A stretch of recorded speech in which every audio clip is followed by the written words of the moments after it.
Hello বন্ধুরা, police শব্দটি শুনলে প্রথম যে কয়টি জিনিস আমাদের কল্পনার চোখে ভেসে ওঠে তার মধ্যে অন্যতম হলো বন্দুক। এই বন্দুকই তো সমাজের সাধারণ মানুষের থেকে পুলিশকে অসাধারণ করে তোলে। বিভিন্ন প্রয়োজনে পুলিশকে অন্যান্য আগ্নেয়াস্ত্র ব্যবহার করতে হয় বটে, তবে সবচেয়ে প্রচলিত হলো বন্দুক। বন্দুক ছাড়া আবার পুলিশ হয় নাকি, এরকম ধারণা রয়েছে অনেকের মাঝে। কিন্তু বিস্ময়কর ব্যাপার হলো, পুলিশ হলেই যে সাথে বন্দুক বা অন্য কোনো আগ্নেয়াস্ত্র রাখতে হবে এমন ধারণা ভুল। বিশ্বের বেশ কিছু দেশেরই পুলিশ সাথে বন্দুক বহন করে না। তো বন্ধুরা, রহস্যবিদের এই পর্বতে জানবো সেরকমই কিছু দেশের কাহিনী। চলেন ভিডিওটি শুরু করা যাক।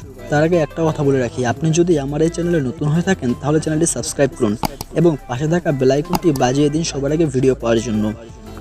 আইসল্যান্ড, ছোট্ট এই দেশটির পুলিশ অফিসাররা সকলেই আগ্নেয়াস্ত্র চালানোর ব্যাপারে প্রশিক্ষণপ্রাপ্ত বটে, কিন্তু সাধারণত তারা তাদের সাথে কোনো আগ্নেয়াস্ত্র রাখেন না।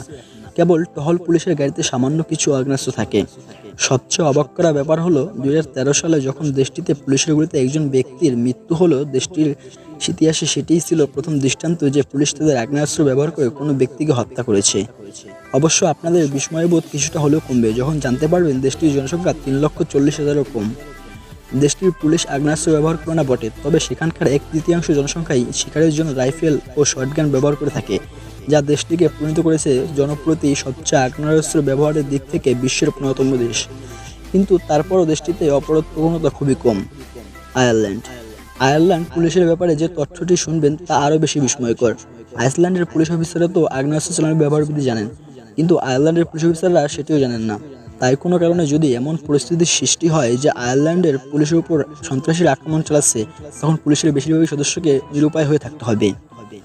জাতিসংঘের অর্থায়নে গড়ে ওঠা গবেষণা বিষয়ক ওয়েবসাইট GunPolicy.org এর তথ্যমতে, আইরিশ পুলিশ অফিসারদের মধ্যে মাত্র 20-25% আগ্নেয়াস্ত্র পরিচালনায় দক্ষ। পিপার স্প্রে কিংবা বাটনের সাহায্যে তারা কাজ চালান, কিন্তু তারপরও যুক্তরাষ্ট্র কিংবা বিশ্বের অধিকাংশ দেশের তুলনায় আয়ারল্যান্ডে অপরাধের হার খুবই কম।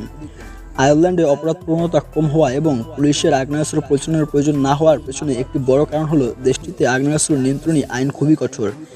দেশটিতে চাইলেই যে কেউ আগ্নেয়াস্ত্র সংগ্রহ করতে পারে না।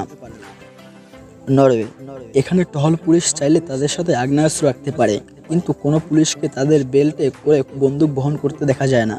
সরাসরি কোনো সদস্যের হাতে বন্দুক তুলে দেওয়ার বদলে নরওয়েজিয়ান পুলিশ তাদের অস্ত্রশস্ত্র পেট্রোল কারে কিংবা পুলিশ স্টেশনের অস্ত্রাগারে আনলোডেড এবং সিলমার অবস্থায় রেখে দেওয়াকে সুবিধাজনক বলে মনে করে।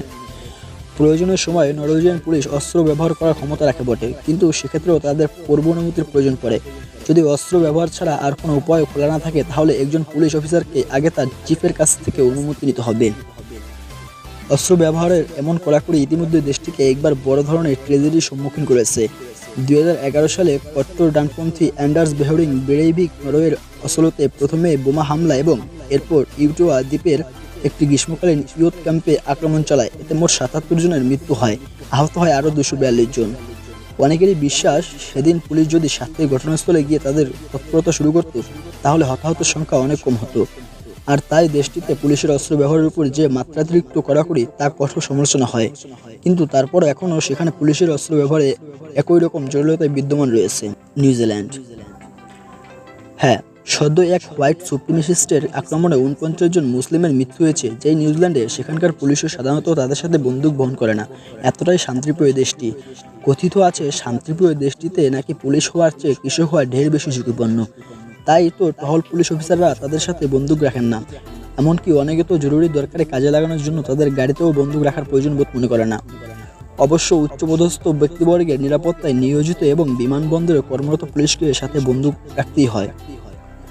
নিউজিল্যান্ডের কিছু নির্দিষ্ট পুলিশ অফিসার, সার্জেন্ট এবং অন্যান্য সুপারভাইজারকে 9 ইউনিট বা ক্রিমিনাল ইনভেস্টিগেশন ইউনিট তাদের সাথে অস্ত্র বহন করার ক্ষমতা রাখেন।